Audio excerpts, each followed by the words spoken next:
Hi everyone, welcome my YouTube channel eco account tutorial by जिनन। अपने 11th class के अंतर्गत कितने चैप्टर हो गए? 4 चैप्टर कंप्लीट हो गए। 4 चैप्टर में अब ये 5वां चैप्टर है। 4 चैप्टर के बाद मैंने तुम लोगों की अलग से क्लास ली थी, उसमें बताया भी था कौन सा क्वेश्चन आएगा, किस तरीके से आएंगे।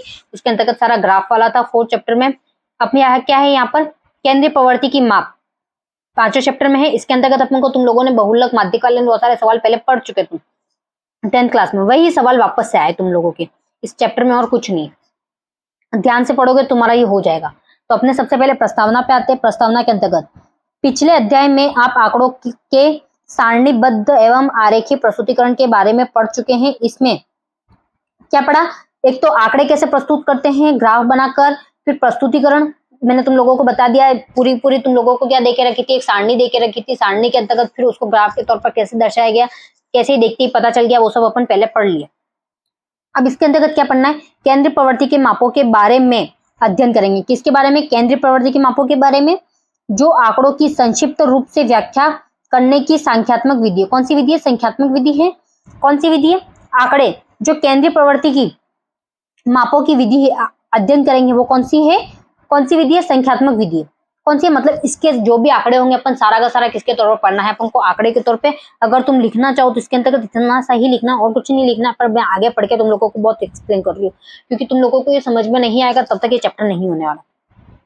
दैनिक जीवन में आप आंकड़ों के विशाल समुच्चय के संक्षेपण के उदाहरण देख सकते हैं, जैसे कि कक्षा में छात्रों द्वारा किसी परीक्षा में प्राप्त किए गए औसत अंक, क्षेत्र विशेष की औसत वर्षा, किसी कारखाने में औसत उत्पादन, किसी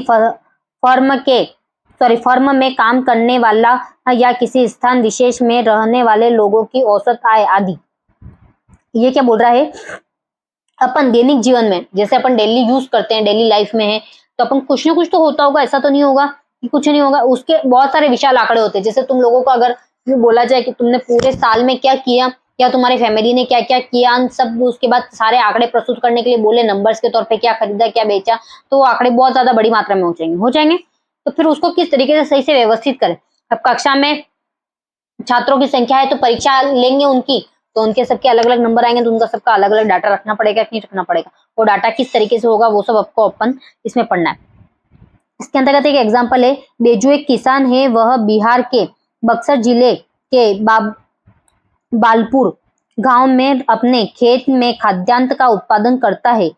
कहाँ कर रहा है? खाद्यान्न का उत्पादन कर रहा है, खेत में कर रहा है।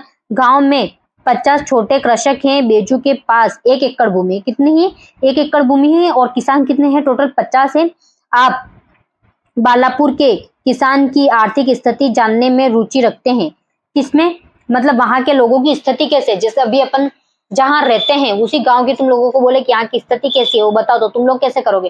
पहले तुम वहां के लोगों की क्या करोगे? कैलकुलेशन करोगे। कैलकुलेशन करने के बाद देखोगे कि कौन अमीर है सबसे ज्यादा, कौन गरीब है, किसके पास कितनी भूमि है, संपत्ति है, वो सारी चीजें देखोगे, तब जाके तुम लोगों को क्या करोगे? उसमें डिफरेंट निकाल सकते हो। नहीं तो इसके सिवा डिफरेंट निकल सकता है? इसके सिवा डिफरेंट नहीं निकल सकता। तो तुम लोग ये चीजें ध्यान रखोगे। तो यही बोल रहा है कि वहां की अपन को देखना है, तो कैसे देखेंगे? आप बालापुर गांव में बोजू की आर्थिक स्थिति की तुलना करना चाहते हैं। क्या करना चाहते हैं? आर्थिक स्थिति की तुलना। मैंने बोला कौन गरीब है, कैसे अमीर है, ये सब कैसे पता चलेगा? इसके लिए आपको बालापुर गांव के दूसरे किसानों की जोतों के आकार के साथ बेजू की जोत के आकार का तुलनात्मक मूल्यांकन करना होगा। आप यह जानना चाहेंगे कि क्या बेजू की भूमि है। मतलब ये बोल रहा है कि पहले तो तुम लोगों को क्या करना है, जैसे मैंने तुम लोगों को बोला कि तुम लोगों ने एक घर खरीदा, तो सामने वाले ने कैसा घर खरीदा तुम लोग वो देखते हो कि नहीं देखते हो? किसी ने शादी में इतना खर्चा किया तो उसने इतना खर्चा किया, कैसे कर सकता है? उसकी कैपेसिटी होगी तो करेगा, कैसे ही कर लेगा? कैपेसिटी होगी तो ही करेगा। तो वो यहाँ पे यही बताने की कोशिश कर रहा है कि कौन अमीर है, कैसे अपन कैसे डिफाइन करेंगे। मतलब वो एक तो खर्चा कर रहा है, उससे पता कर सकते हैं, उसका जो रहन सहन है, उसके कपड़े पहनने का तरीका है, उसके बाद उसका उस जिस घर में रहता है और उसकी इनकम कैसी है, उसके आधार पर ही कर सकते थे। ऐसे ही यहाँ पर बेजू की ध्यान रखना होगा। तो अपन एक का निकालना होगा, कैसे निकालेंगे? अरे उसने तो उतना खर्चा किया था, इसने इतना कम खर्चा किया, मतलब ये उससे ज्यादा गरीब है, कहते हैं अपन। तो ये वही है बस, और कुछ नहीं। ठीक है। सामान्य अर्थ में औसत से ऊपर। सामान्य क्या है?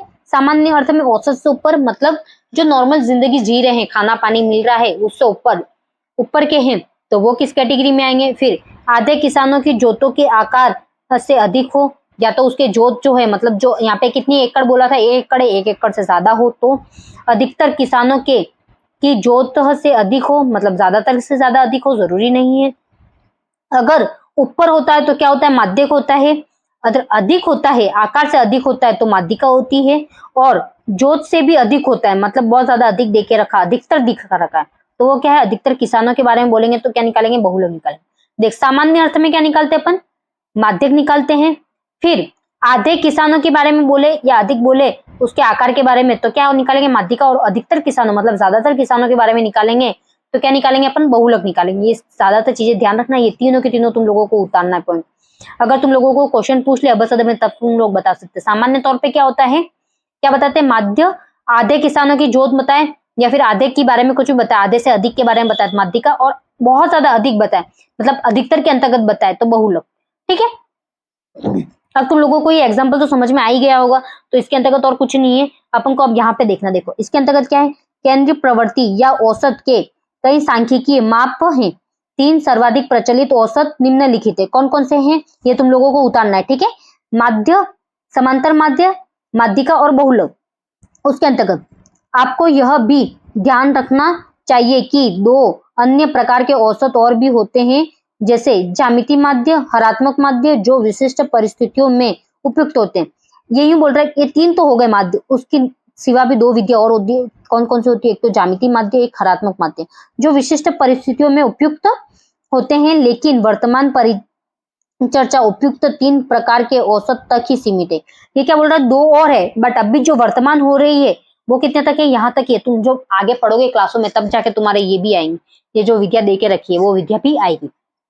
तो अब कौन सा है अपना, समांतर माध्य है। समांतर माध्य के अंतर्गत सबसे ज्यादा तुम लोगों को क्या याद करना है, फॉर्मूला याद करना है। कैसे करना है वो तुम लोगों को बता देती हूँ। क्या अपना समांतर माध्य का फॉर्मूला क्या होता है, सिग्मा x1 सिग्मा x बटा n, ये फॉर्मूला है, ध्यान रखना। इसको कैसे सॉल्व करते हैं वो देखेंगे अपन। यहाँ पे लिखा हुआ 6 परिवारों की मानसिक आय निम्नलिखित है। तो उसके बाद 6 परिवारों की मानसिक आय क्या लिखी हुई है, 1600, 1500, 1400 और 1525, 1625, 1630। यहाँ पर परिवारों की औसत आय प्राप्त करने के लिए आय को एक साथ जोड़कर उसे परिवार की संख्या में विभाजित करेंगे। ये क्या बोल रहा है, औसत आय ज्ञात करने के लिए क्या करना अपन को, समांतर माध्य ज्ञात करना है। तो कैसे करेंगे, एक फॉर्मूला तो ये रहा अपना सिग्मा x बटा n, ज्यादातर ये काम में आता है। दूसरा कौन सा काम में आता है, x बार बराबर क्या है, x1 plus x2 plus x3 plus xn बटा n। तो ये दोनों फॉर्मूले तुम लोग ध्यान रखना। उसके बाद अपना आगे पढ़ते हैं इसके अंतर्गत। देखो क्या किया, 1600 plus 1500 plus 1400 plus 1525 plus 1625 plus 1630, इनको जोड़ा। इनको जोड़ने के बाद कितने आएंगे तुम्हारे, 9000 के आसपास कुछ आएंगे, 9280 आएंगे। कितने आएंगे, 9280। फिर उनको डिवाइड किया 9280 को 6 से, तो फिर क्या आंसर आया, 1547 आया। इससे क्या पता चला, औसत, औसत का मतलब है मैक्सिमम इतनी ही। अब मैं तुम लोगों को एक और सवाल दूं इसी के अंतर्गत, तो तुम लोग कैसे करोगे। ठीक है, तो ऐसे ही बहुत सारे सवाल आ सकते हैं, तुम लोगों को ऐसे नॉर्मल नंबर्स दे देंगे, तुम लोग कैसे करोगे वो तुम पे डिपेंड करता है। अब जो है अपने आगे क्या है, कल पढ़ेंगे। ये जो लिखा हुआ वो सब अपन कल।